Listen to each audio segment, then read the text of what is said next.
بسم الله الرحمن الرحيم. الرحمن علم القرآن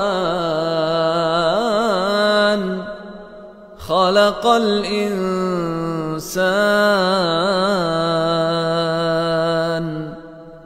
علمه البيان الشمس والقمر بحسبان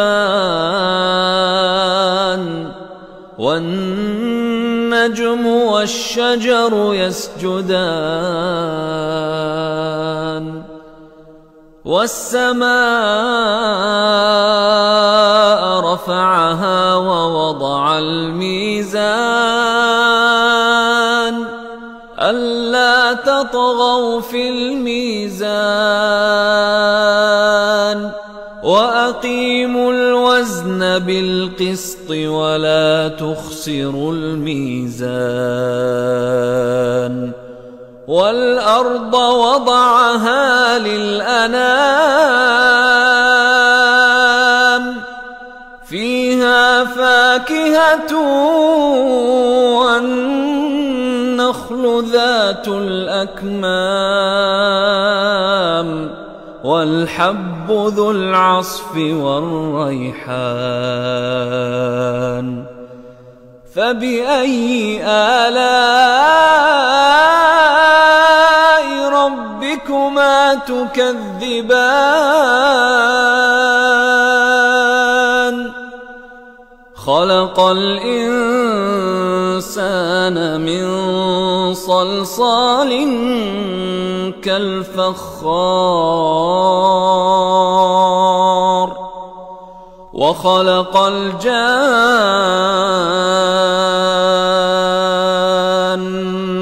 من مارج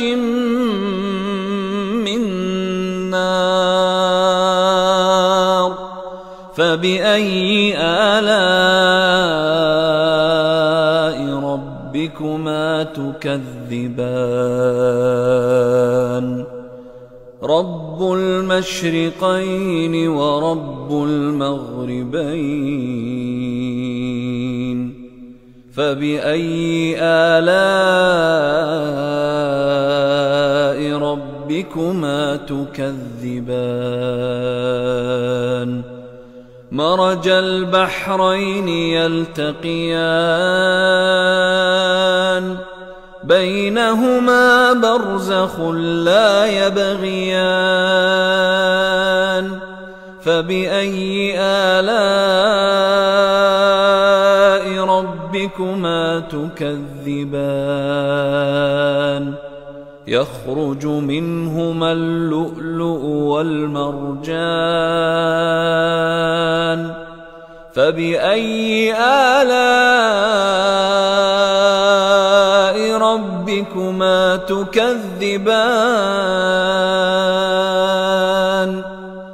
وله الجوار المنشآت في البحر كالأعلام فبأي آلاء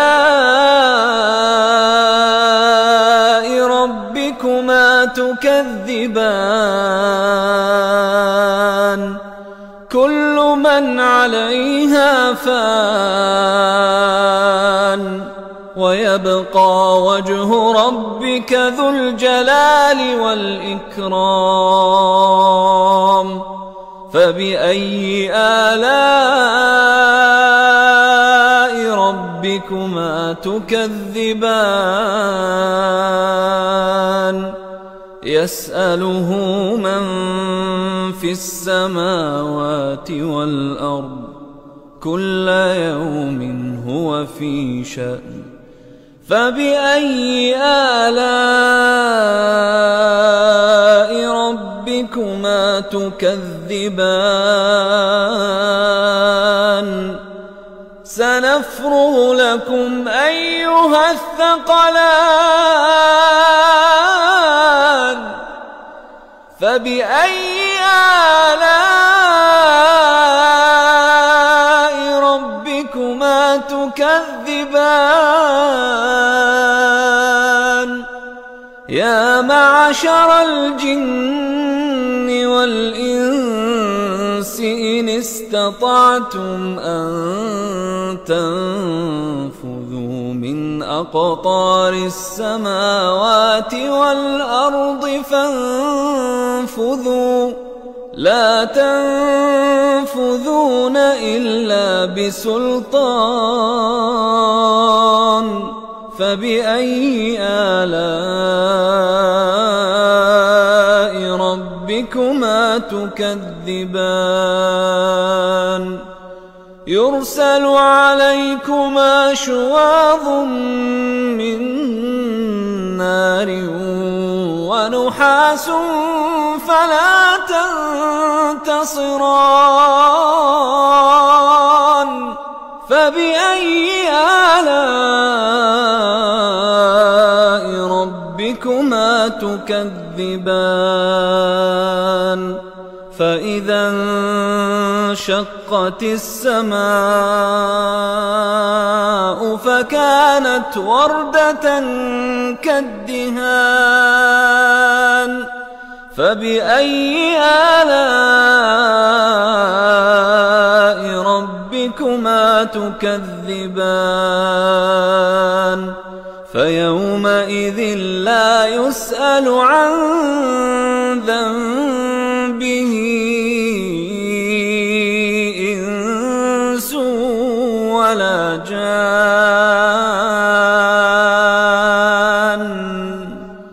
فبأي آلاء ربكما تكذبان يعرف المجرمون بسيماهم فيؤخذ بالنواصي والأقدام فبأي آلاء ربكما تكذبان هذه جهنم التي يكذب بها المجرمون يطوفون بينها وبين حميم آن فبأي آلاء ربكما تكذبان ولمن خاف مقام ربه جنتان فبأي آلاء ربكما تكذبان ذواتا أفنان فبأي آلاء ربكما تكذبان فيهما عينان تجريان فبأي آلاء ربكما تكذبان فيهما من كل فاكهة زوجان فبأي آلاء ربكما تكذبان متكئين على فرش بطائنها من استبرق وجنى الجنتين دان فبأي آلاء ربكما تكذبان فيهن قاصرات الطرف لم يطمثهن إنس قبلهم ولا جان فبأي آلاء ربكما ربكما تكذبان